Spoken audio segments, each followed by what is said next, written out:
Hola a todos, ¿cómo están? Mi nombre es Lesma, espero se encuentren muy bien. Yo como siempre muy contenta de poder estar un día más aquí con ustedes, muy agradecida de que me estén viendo donde quiera que se encuentren. El día de hoy tenemos un caso sucedido en los Estados Unidos, el de Sally y Ray McNeil. Acompáñenme a ver todos los detalles.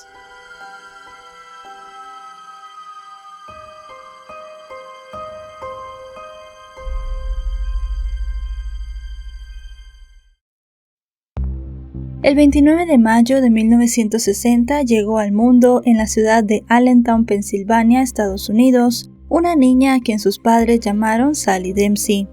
La pequeña, quien en su edad adulta sería conocida como Sally McNeil, tenía un hermano, y siendo muy pequeña estuvo expuesta a la violencia doméstica. Es escasa la información sobre los padres biológicos de Sally, más allá del hecho de que se separaron cuando ella tenía 3 años. Su papá, Richard Dale Dempsey, era un hombre alcohólico y violento, que con frecuencia maltrataba a su esposa, y aparentemente incluso la golpeó en el vientre cuando estaba embarazada de 8 meses de su hija. Tras el divorcio, la madre se volvió a casar y tuvo 2 hijas con su nuevo esposo. Según Sally, sus medias hermanas, Judy y Jill, siempre tenían preferencia. Eran ellas quienes estrenaban ropa, mientras Sally recibía prendas usadas. También había una marcada diferencia de trato. A ellas las regañaban, mientras que a Sally le pegaban.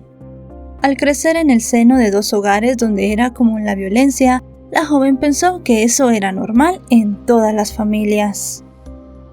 En otra ocasión su padrastro la dejó tan marcada después de golpearla con una escoba que dijo que usara un vestido más largo para que no le vieran los moretones. A pesar de esto, Sally quería ganarse el afecto, o por lo menos la aceptación del nuevo esposo de su mamá. A la jovencita se le ocurrió que podía lograrlo si se convertía en deportista, de modo que se anotó en distintas disciplinas: natación, clavado y atletismo. La adolescente entrenaba muy duro cuando salía de la escuela, y llegó a ser reconocida por su desempeño. Era una excelente clavadista, y también destacaba en la carrera a campo traviesa, incluso cuando competía con los varones. Gracias al Título 9, que es una ley federal de 1972, sancionada para evitar la discriminación basada en el sexo. El primer año que compitió en esa disciplina, Sally fue la única de sus compañeros que clasificó para la estatal.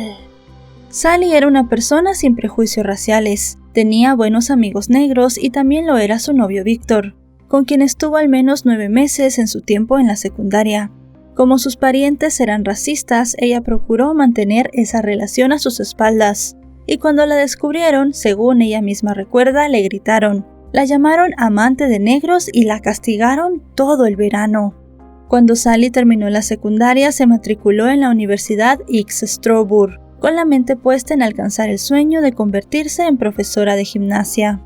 Lamentablemente, faltando un semestre para culminar sus estudios, se quedó sin recursos económicos, y como sus padres tampoco pudieron ayudarla, se vio obligada a abandonar la carrera. Para Sally, volver a su casa no era una opción, así que siguiendo los pasos de su tío Ralph y de su hermano, se unió a la infantería de marina. Al ingresar a los marines, Sally continuó practicando deportes, pero se orientó al fisicoculturismo, y pronto destacó en esa especialidad. En la infantería de marina, el 10 de junio de 1982, Sally conoció a su primer esposo llamado Anthony Louden. Ella le coqueteó para llamar su atención y lo logró. Al día siguiente, él la llamó. Comenzaron a salir y se enamoraron. Después de un tiempo, Sally quedó embarazada, y entonces Anthony le pidió matrimonio.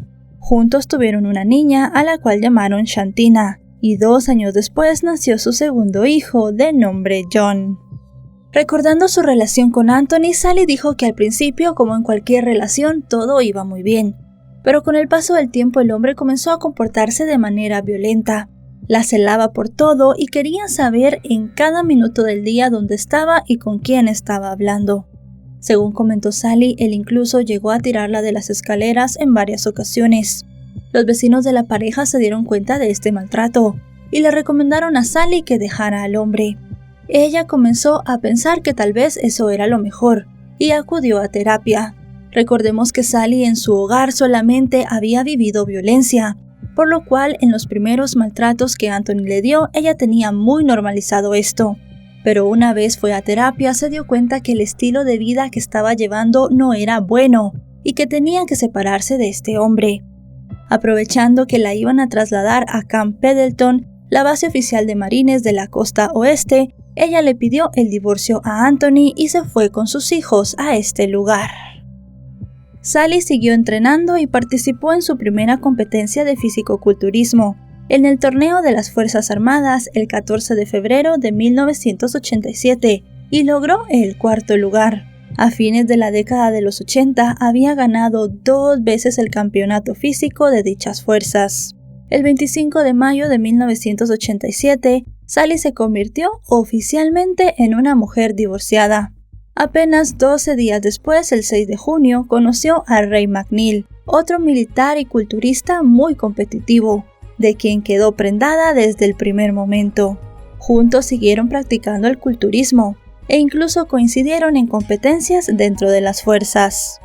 De Ray se sabe que nació en Carolina del Norte el 17 de diciembre de 1964. La información sobre su familia es escasa, pero trascendió que su papá era un hombre de negocios y su madre una ama de casa. Según Sally, su madre lo abandonó cuando tenía 2 semanas de vida, y su tía, que era una mujer muy cariñosa, lo acogió. Pero lamentablemente, además de Ray, en la casa había otro niño, quien según parece llegó a abusar sexualmente de él. Ray se crió en la pobreza y comenzó a practicar el culturismo en sus días de colegio y en la universidad. Además, al igual que Sally, practicó otros deportes. Fue corredor y jugó fútbol americano. Como dijimos, Ray también entró en el cuerpo de marines, donde llegó al rango de sargento y sirvió en Camp Pendleton. Antes de conocer a Sally, el hombre había estado destacado en Okinawa, Japón, y acababa de regresar a California. Cuando Sally vio a Ray por primera vez, él le atrajo muchísimo. La mujer comentó más adelante que había pensado que se parecía mucho a la estatua de David, y calificó sus sentimientos hacia él en ese momento como una lujuria a primera vista. Con el paso del tiempo, mientras lo fue conociendo, se dio cuenta que el hombre no solamente era atractivo a sus ojos, sino que también era una persona muy buena. Sally dijo que durante esas semanas que estuvieron conociéndose, él fue muy educado, muy cariñoso y muy atento, y ella pensó que podía ser un excelente padrastro para sus hijos. Con el paso de los días y mientras más se conocían, la pareja vio que había mucha atracción y comenzaron una relación sentimental. Luego de unas semanas terminaron casándose. Tras la boda, la pareja y los niños se establecieron en un departamento de 2 habitaciones fuera de la base, en la calle Tremont Sur de Oceanside, California. Hasta ese momento todo había marchado sobre ruedas. Shantina y John amaban a Ray, al igual que lo hacía su madre, y pronto comenzaron a decirle papá. Sally estaba feliz porque habían llegado a un hermoso lugar y pensó que esa sería su nueva vida. Cuando salían todos juntos, Ray y Sally llamaban la atención por su físico. Eran definitivamente una familia que se diferenciaba del resto. La gente solía mirarlos mucho, y eso era algo que no siempre le resultaba muy agradable a los niños. Por desgracia, en esa vertiginosa relación, también los problemas se manifestaron a una velocidad asombrosa. Según los recuerdos de Sally, unos días después de la boda, Ray la golpeó por primera vez. En esa ocasión le golpeó la cara y le reventó el labio.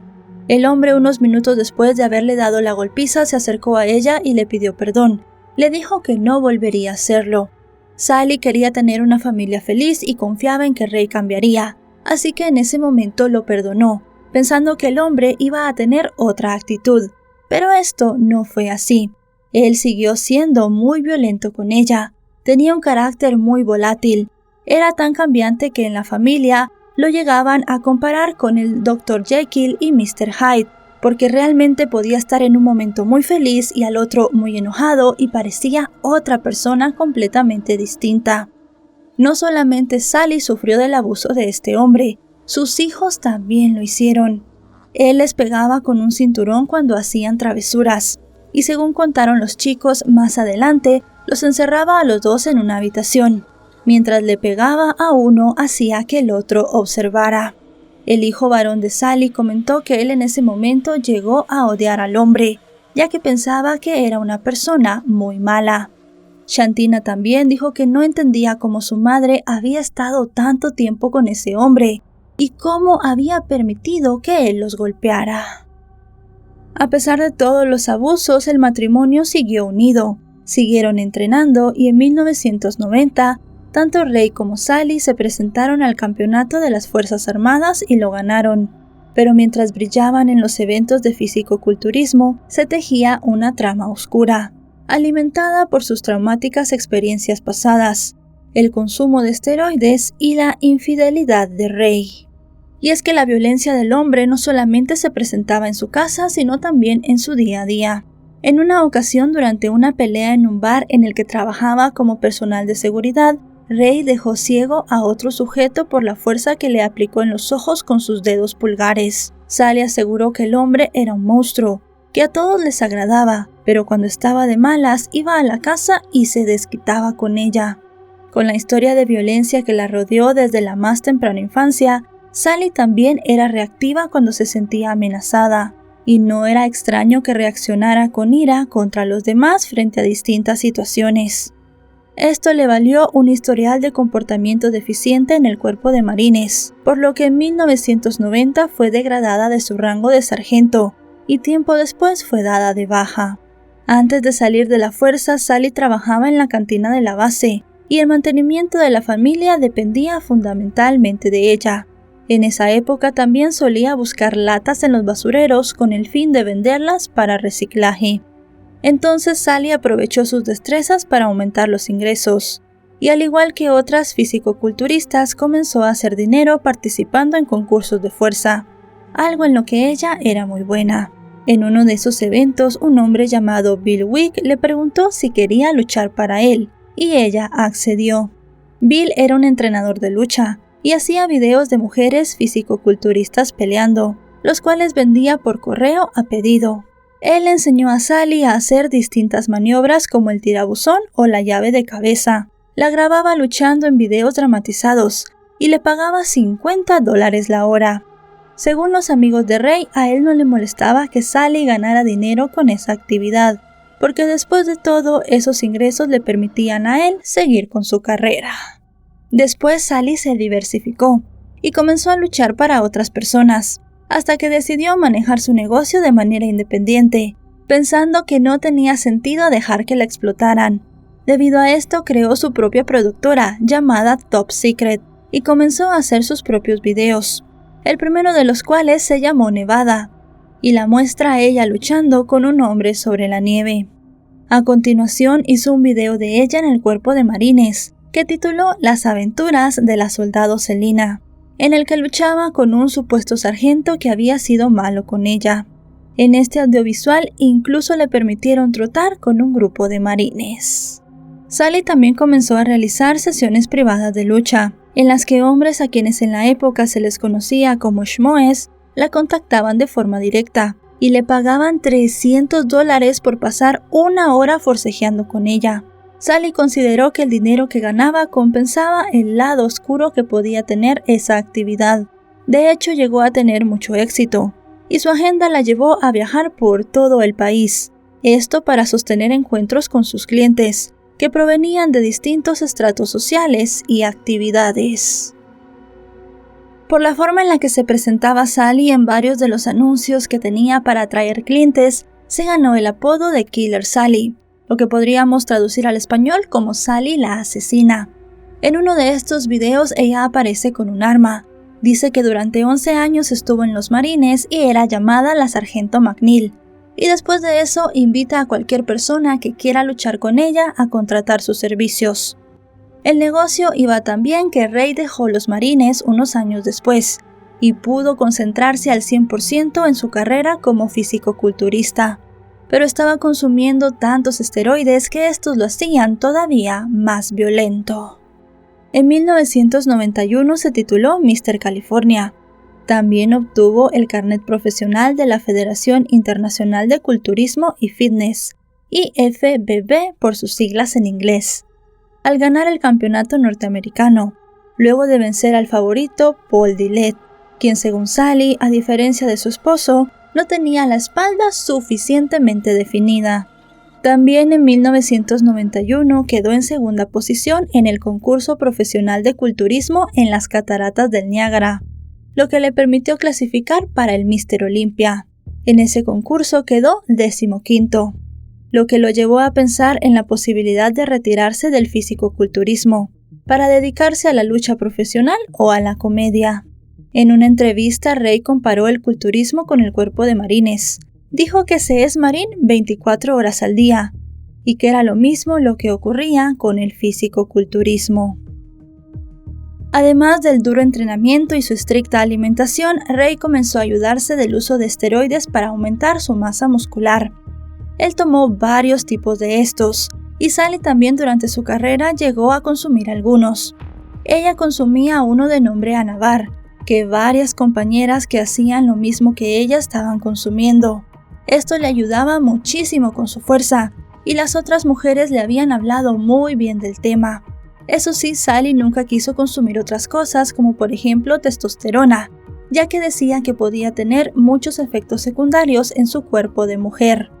Eso sí, a pesar de que ella se cuidó mucho para no tener efectos secundarios, el Anavar hizo que su voz se pusiera más gruesa, y además de eso que empezara a tener calvicie con un patrón más masculino. Pero estaba muy contenta de todos los resultados que le estaba dando con respecto a la fuerza, así que siguió consumiéndolo. También estaba muy pendiente de Ray. Ella estaba totalmente dedicada a que el hombre llegara a lo más alto del fisicoculturismo.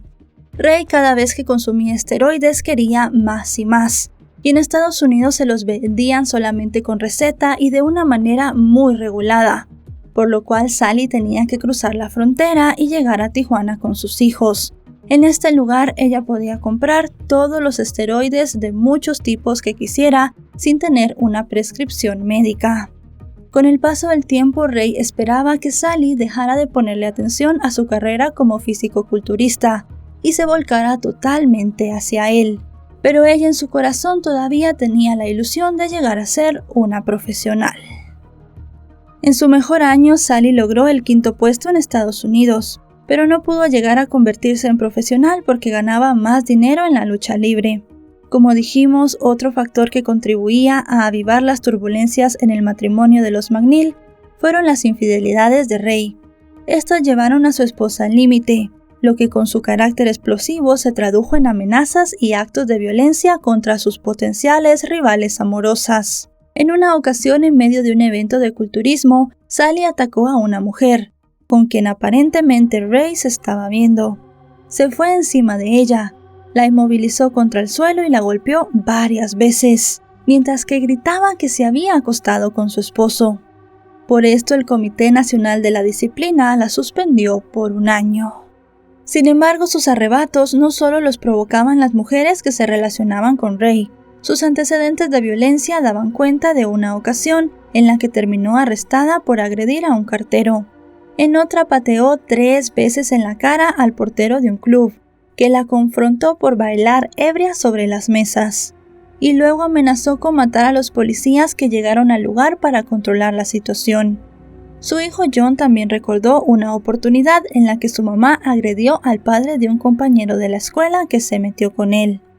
Sally sostenía que algunas personas la consideraban violenta, pero ella creía que estaba en su derecho de defenderse cuando alguien la atacaba. La mujer dijo que antes del fatal suceso del que hablaremos hoy, le causó impacto importante la noticia de una mujer que conocía y con quien competía que había sido asesinada por su pareja. Afirmó que ese suceso le abrió los ojos y se dio cuenta que Ray iba a matarla. En ese momento, Sally comenzó a hacer planes para irse con sus hijos del lado de Ray.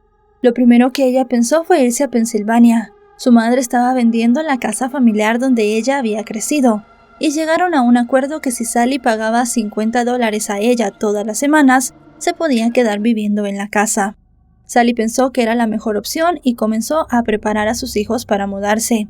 Pero la mujer se dio cuenta que no tenía el dinero suficiente como para afrontar una mudanza, y decidió que lo mejor era esperar o buscar otra opción. Si nos ponemos a ver en retrospectiva todo lo que pasó con la familia McNeil, el desenlace de este caso no tendría que sorprendernos.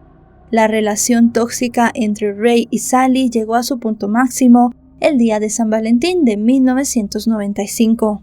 Ese 14 de febrero por la mañana no hubo ningún acto de amor entre Ray y Sally.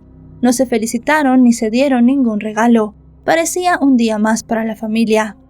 Al mediodía Ray salió diciendo que iba a comprar un pollo para hacérselo para comer, pero se tardó un poco más de lo habitual, por lo que Sally pensó que tal vez él estaba en el bar que frecuentaban con sus amigos.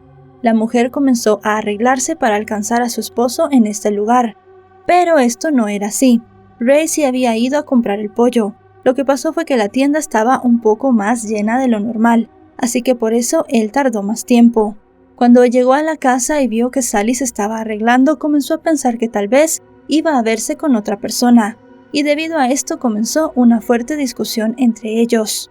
Ray tomó a Sally y comenzó a pegarle. Luego de eso la tiró contra el suelo y comenzó a asfixiarla. La mujer pudo zafarse y salió corriendo a su habitación. Según comentó Sally más adelante, el hombre tenía demasiada fuerza porque había estado consumiendo muchas sustancias, ya que se estaba preparando para una competencia. Estando dentro de la habitación esperando que Ray se calmara, Sally pensó que si ella no hacía algo, ese día él le quitaría la vida. Así que tomó una escopeta que tenía en casa y varias balas. Esperó unos minutos más a que Ray ya no estuviera cerca y salió de la habitación. Se lo encontró en la cocina preparando el pollo que había comprado.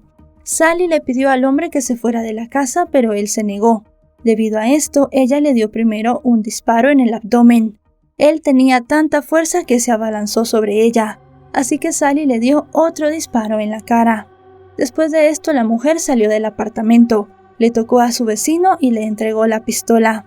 Ella quería que se supiera que no quería darle ningún disparo a nadie más, que simplemente se había estado defendiendo de Ray. Seguido de esto, llamó al número de emergencias y contó que le había disparado a su marido. Shantina y Johnny estaban desesperados. Habían escuchado toda la pelea de Ray y Sally. Primero los ruidos que hacía su mamá mientras luchaba por respirar cuando Ray la estrangulaba, y luego las detonaciones. Cuando Shantina salió de su habitación y vio a Ray en el piso, comenzó a gritar y a llorar. 911. I just shot my husband because he just beat me up. You shot your husband? Yes, I'm at 1802 South Tremont. Who's crying in the background? My daughter. Okay, what's your name? My name is Sally McNeil. Sally! Sally no opuso resistencia frente a los uniformados que llegaron a la escena atendiendo el llamado de emergencia.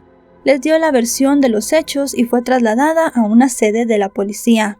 Entretanto, en un intento por salvarle la vida, los paramédicos trasladaron a Ray al Hospital Memorial Scripps, donde lo declararon muerto. Las autoridades también se hicieron cargo de atender a los pequeños Shantina y Johnny, quienes fueron subidos a una unidad policial y llevados a la misma comisaría a la que trasladaron a Sally. Los niños estaban confundidos, lloraban desconsolados y decían que querían estar con su mamá. En una pequeña sala de interrogatorio, casi a las 3 de la mañana del 15 de febrero, Shantina entró cubierta con una manta celeste, en un pequeño cuarto amoblado con una mesa y 3 sillas, donde un detective conversó con ella sobre lo ocurrido.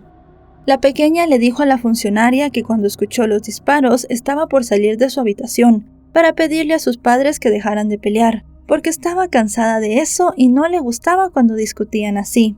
Llorando explicó que su papá era muy grande para pegarle a su mamá. Imágenes de video de la sala de interrogatorio captadas a las 6 del 15 de febrero muestran a Sally cubierta con una cobija roja de la cintura para abajo. Había pasado la noche sin dormir. Se sentía culpable y no pidió un abogado para que la acompañara, algo de lo que se arrepentiría posteriormente. Cerca de las 9 de la mañana, tras un intenso intercambio de preguntas y respuestas, en la pequeña habitación de la sede policial de Oceanside, los detectives le informaron a Sally que Ray había muerto. Primero le dijeron estar extrañados, porque no había preguntado por él, y ella dijo que lo había hecho antes en otra comisaría y no le informaron nada. Al saber que lo había matado, ella se tomó la cabeza con las manos y se derrumbó sobre la mesa mientras comenzó a llorar. Decía una y otra vez que lo sentía y que no quería que las cosas se dieran de esa manera. Agregó que solo quería detenerlo para que no la siguiera golpeando. También preguntó cuánto tiempo habían estado tratando de salvarlo. Entonces la detenida preguntó qué seguía, y los funcionarios le explicaron que sería arrestada y sometida a juicio por sus acciones. Luego Sally pidió ver a sus hijos. Quería decirles personalmente que Ray había fallecido y pedirles perdón por lo que había hecho y por lo que ellos estaban pasando. En cuanto escuchó que su papá estaba en el cielo, Shantina abrazó a su mamá por encima de la mesa que la separaba. Johnny le recordó que uno de los oficiales que fue a la casa habló de que había actuado en defensa propia y le pidió a su mamá que les dijera todo lo que había ocurrido para que pudieran dejarla ir. Durante la conversación, los niños de alguna manera corroboraron lo expresado por Sally, en el sentido que ella había disparado porque sintió que si no lo hacía, Ray hubiera terminado con su vida. El encuentro de Sally con Shantina y Johnny, quien en ese momento tenían 9 y 11 años respectivamente, estuvo cargado de emociones. Ella les pidió perdón una y otra vez por lo que había hecho, y los niños le repetían que se estaba defendiendo de la agresión de Ray, a quien calificaron como un hombre malo. Su madre les explicó que estarían al cuidado de unas personas en una casa con muchos niños, mientras sus abuelos llegaban a recogerlos. Al separarse, tanto Sally como los pequeños creyeron que pronto volverían a verse. Ella estaba convencida de que sería juzgada, pero también creía que sus actos serían considerados como legítima defensa, por lo que no acarrearían una pena muy larga. Siguiendo con el interrogatorio, Sally dijo que Ray consumía muchos tipos de esteroides. Ella también aceptó que consumía algunas sustancias, pero dijo que todo era en una cantidad más controlada y también muchísimos tipos menos. Mientras se realizaba el interrogatorio, la policía avanzó, entrevistando a amigos y familiares de la pareja.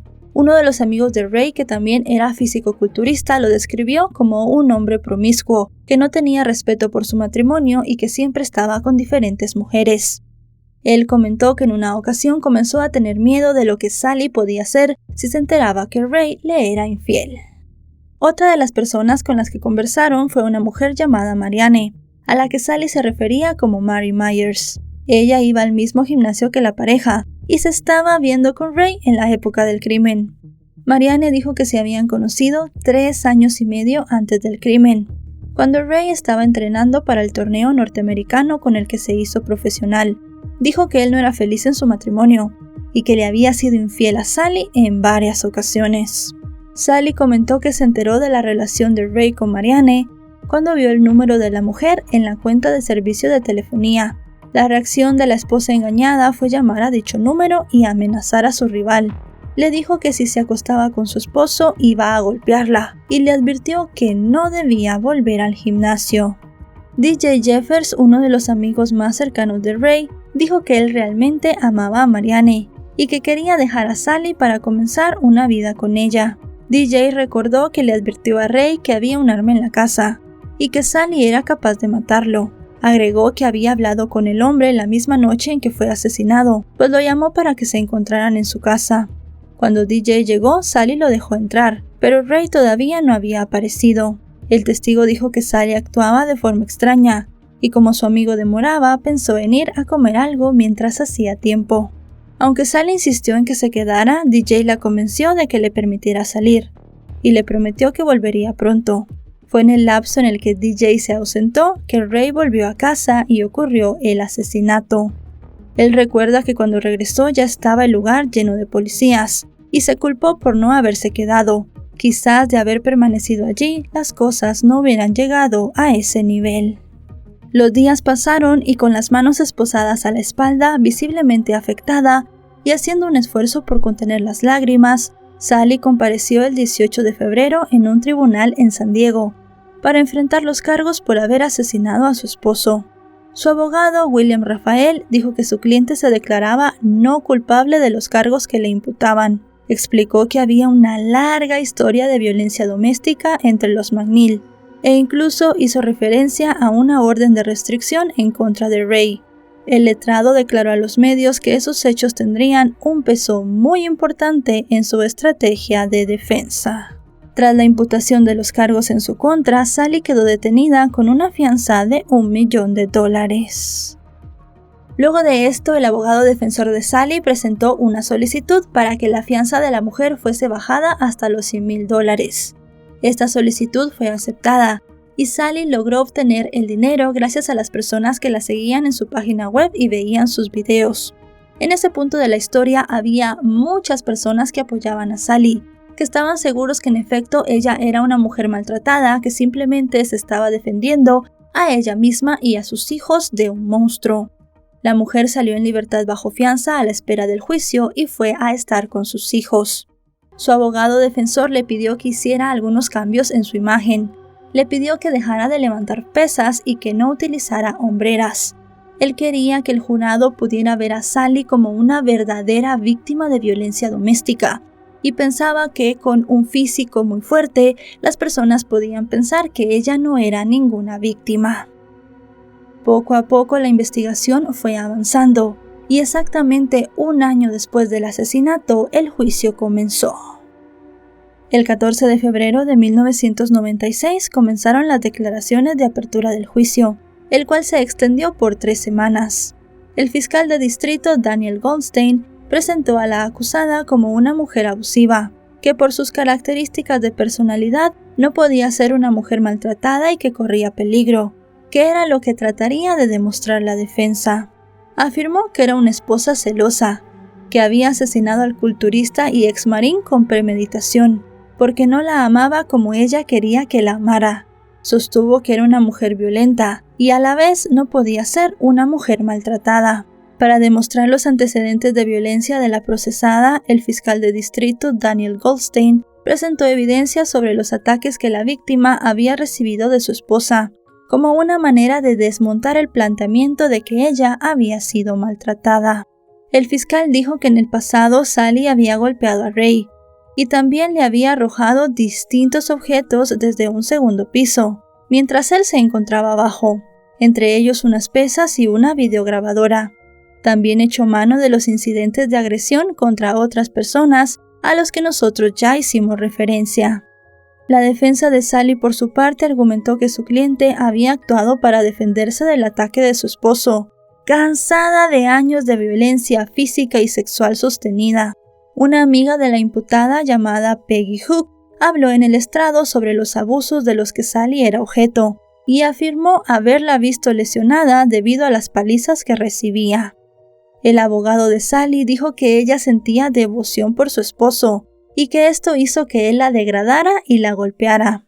Rebatió la postura del fiscal, quien dijo que Sally había matado a Ray en un ataque de celos, y aseguró que lo había hecho por miedo.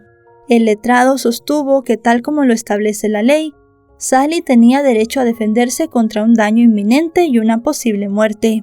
El abogado recurrió al testimonio de un testigo experto, que afirmó que la mujer padecía de los efectos del síndrome de la mujer maltratada. La psicóloga forense Nancy Kaiser-Bod fue el primer testigo llamado por la defensa. Ella pasó 9 horas con Sally en el curso de la evaluación que le practicó.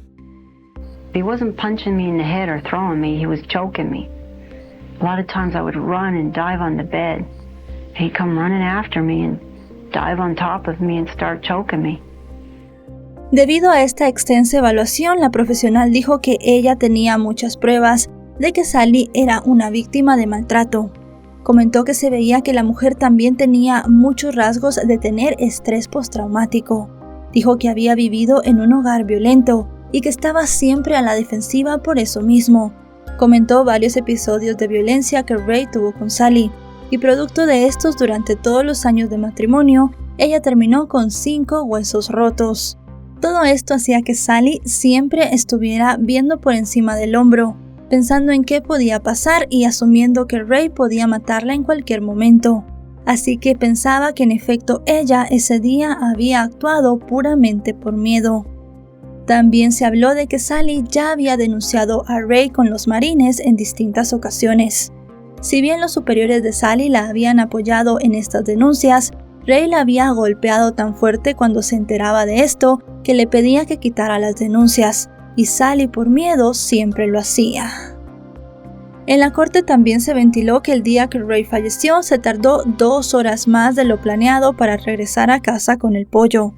y como Sally estaba consciente de que su pareja había tenido aventuras y tenía la seguridad de que para ese momento estaba saliendo con alguien más, el retraso justo en el día de San Valentín le resultaba muy evidente. Así, cuando Ray regresó, ella le preguntó por qué había tardado tanto y si había estado con su novia. Adicionalmente lo criticó porque había comprado un pollo más caro, que ella no estaba en condiciones de pagar, y anticipó que no le iría bien en su próximo concurso de culturismo porque no se veía en forma. Recordemos que de acuerdo con la versión que Sally le dio a los detectives que le interrogaron y que luego se comentó en el tribunal, luego de estar peleando verbalmente ese día, Ray le dio una bofetada, la lanzó al suelo y comenzó a asfixiarla. Ella logró zafarse, se apresuró a su dormitorio a buscar la escopeta, tomó 2 cartuchos, cargó el arma y le disparó. Ante el impacto del primer proyectil, Ray se dobló sobre su abdomen y luego avanzó hacia ella, lo que la habría llevado a recargar el arma y disparar por segunda vez. Con base en la evidencia forense, el fiscal ofreció una visión distinta de los hechos. En primer término, afirmó que las pruebas no arrojaban que se hubiera dado una confrontación entre la acusada y la víctima. También le dio peso a la recarga del arma antes del segundo tiro. Durante las pesquisas en la casa de los McNeil, los peritos encontraron un casquillo de escopeta en la habitación, un indicativo de que Sally volvió a la recámara para buscar municiones después del primer disparo, y que fue en la habitación donde descargó el arma antes de colocar el segundo proyectil, antes de volver a salir al encuentro de su malherido esposo. Según esto, el segundo disparo no habría sido una reacción defensiva, sino una acción pensada. Los detalles que fueron describiendo los investigadores durante el juicio resultaron favorables al caso del fiscal y complicaban cada vez más el panorama de Sally. Los expertos que trabajaron en la reconstrucción de la escena del crimen concluyeron que la cabeza de Ray se encontraba cerca de los cojines del sofá y alineada con estos cuando recibió el disparo en la cara, lo que desmentía que estuviera de pie en ese momento. Otro descubrimiento que sustentaba esta hipótesis fue la salpicadura de sangre en la lámpara de la sala. Las manchas hemáticas se encontraban por dentro de la pantalla, lo que era indicativo de que la víctima se encontraba por debajo del nivel de dicho objeto cuando recibió el segundo disparo. El fiscal aseguró con base en la evidencia que Sally le disparó a un hombre desarmado y que al recibir el segundo disparo ya estaba herido de gravedad y no representaba ningún peligro. Un criminólogo que ofreció su testimonio en el estrado dijo que el arma que había sido utilizada para asesinar a Ray era una escopeta calibre 12 con empuñadura de pistola, una que la pareja tenía en la casa. Se confirmó también, gracias a estos expertos, que Ray había recibido los disparos a más de 2 metros de distancia. También hablaron para ayudar a la fiscalía la persona que había atendido la llamada al número de emergencias que hizo Sally. La mujer dijo que ella había escuchado en el fondo de la conversación con Sally a un niño llorar y además de eso a un hombre que preguntaba por qué le habían disparado. Los paramédicos que llegaron a la escena también hablaron en el juicio. La fiscalía quería dar la imagen de que Ray estaba luchando por su vida y así lo describieron ellos. Dijeron que el hombre estaba muy mal herido, preguntándole a Dios por qué le habían disparado y pidiendo que su vida fuese salvada. Como sabemos, él murió poco tiempo después de llegar al hospital. En los análisis forenses se determinó que el disparo que había asesinado al hombre había sido el que recibió en el estómago, ya que tocó varios órganos vitales. Además de eso, el disparo que recibió en la cara le había destruido toda la parte de la nariz hacia abajo de la mandíbula. También se determinó que Ray ese día había consumido 5 tipos distintos de esteroides. Para también poner a Sally como una mujer que no había sido maltratada, se puso en el juicio un pedazo del video de su interrogatorio. La fiscalía dijo que no tenía el comportamiento de una mujer que acababa de matar a su esposo maltratador. Sally estaba muy tranquila durante el interrogatorio, y además de eso, en cierto punto, cuando los agentes la dejaron sola, ella se acostó en el piso de la sala de interrogatorios. Cuando Sally vio estas imágenes en la corte, comenzó a llorar desconsoladamente. Durante todo el proceso, ella se había mostrado muy tranquila hasta ese momento. Lloró tanto y estaba tan mal que el juez tuvo que dar un receso para que ella se recompusiera. Además de los testimonios de los expertos, el fiscal llamó al estrado a amigos de la víctima, entre ellos Shannon Brown, quien dijo que justo antes del asesinato, Ray le había comentado que pensaba dejar a Sally para iniciar una nueva vida junto a Marianne, mujer con la cual estaba saliendo y de la cual se había enamorado. También la hija de Sally, Shantina, quien en ese momento tenía 12 años, subió al estrado. Mientras que Johnny no pudo testificar debido a su edad, la niña dijo que recordaba a su papá, que es como le decía a Ray, ahorcando a su mamá, y que la noche del crimen ella escuchó a su mamá haciendo el mismo ruido que había escuchado antes cada vez que la asfixiaba. Sin embargo, el testimonio fue muy breve, porque el abogado consideró que la pequeña estaba muy emocionada y podía verse afectada en el contrainterrogatorio. Años después ella dijo que nunca entendió por qué no la dejaron más hablar en el juicio contra su madre, y afirmó que en su opinión el defensor de Sally no le hizo las preguntas correctas ese día. Sally, que no había hablado frente al tribunal, después de escuchar a su hija Shantina, le dijo a su abogado que ella quería testificar. Él trató de disuadirla, pero ella insistió, algo de lo que luego se arrepintió. Al finalizar el juicio contra Sally, el tribunal instruyó al jurado acerca de las distintas calificaciones que podían asignarse a los actos por los que ella estaba siendo juzgada, siendo estas asesinato en primer grado, asesinato en segundo grado, homicidio voluntario y defensa propia. Al respecto se le dijo a los miembros del panel que según la ley de California, la autodefensa implica una creencia real y razonable en la necesidad de defenderse contra un peligro inminente o un gran daño corporal. Por otra parte, si bien se le permitió al abogado de Sally presentar pruebas de que su cliente sufría del síndrome de la mujer maltratada, se le dijo al jurado que no debía considerar dichos indicios a la hora de determinar la posibilidad de que Sally le disparara a Ray en defensa propia. Poco más de 13 meses después del suceso que condujo a la muerte del hombre, específicamente el 19 de marzo de 1996, tras 3 días de deliberaciones, el jurado dio a conocer su veredicto. Sally fue declarada inocente de homicidio en primer grado, pero culpable de homicidio en segundo grado. Los juzgadores consideraron que mató a Ray de forma ilegal, sin provocación razonable, excusa o motivación. Al leer su resolución ante la jueza, el jurado primero dio a conocer su decisión de declarar a Sally inocente de homicidio en primer grado. La gestualidad de la imputada al escuchar esa primera parte del fallo demostraba alivio.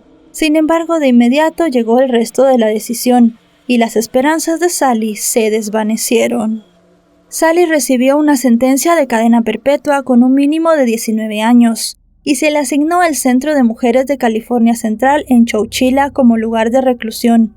La jueza Laura Palmer James dijo que Sally, de 35 años, era una mujer maltratada, algo que había quedado establecido a través de distintos testimonios. Sin embargo, otros argumentos también habían dejado claro que Sally había incurrido igualmente en el uso de violencia contra su esposo y otras personas. Sally comentó más adelante que sintió que ese fallo era como una pena de muerte, ya que ella no iba a poder ver a sus hijos en muchos años. Además de eso, la cárcel a la cual la habían enviado quedaba muy lejos de Pensilvania, que era donde los 2 menores estaban viviendo con sus abuelos maternos. Los primeros meses que Sally estuvo en la cárcel, sus padres trataron de llevar a sus hijos en repetidas ocasiones para que la vieran. Pero con el paso del tiempo esto se hizo muy difícil. Los abuelos trataban que los chicos siguieran visitando a su madre más que todo durante sus vacaciones de julio, pero cuando llegaron a la adolescencia ellos decidieron que ya no querían ir. Según comentó Shantina, le daba mucha vergüenza decir que su madre estaba en la cárcel, así que ella optó por decirle a sus amigas que había perdido a ambos padres. Los chicos siguieron con su vida normal, y Sally se perdió muchísimos momentos importantes, como por ejemplo las graduaciones de los dos, y además de eso el hecho de que John ganó el 3er lugar en una actividad deportiva. Siguiendo los pasos de sus padres, ambos jóvenes decidieron hacer carrera militar.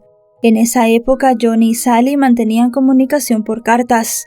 Sin embargo, cuando se convirtió en padre, el militar sintió que su mamá no había pensado en él y su hermana cuando le disparó a Ray, y estuvieron un tiempo distanciados. Sally hizo varias solicitudes de libertad condicional que terminaron en sucesivos reveses legales.